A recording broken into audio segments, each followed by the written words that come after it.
What's the meaning of abut? Abut. Abut. Abut. Abut. Abut. The word abut means to touch or join at the edge or border.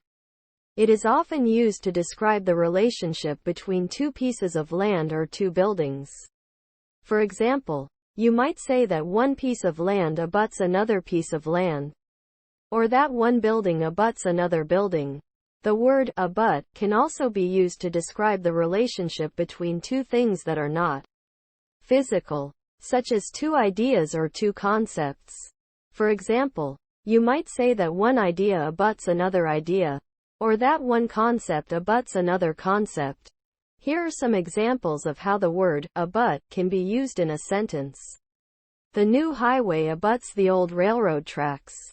The house abuts the woods. The two ideas abut each other. The concepts of love and hate abut.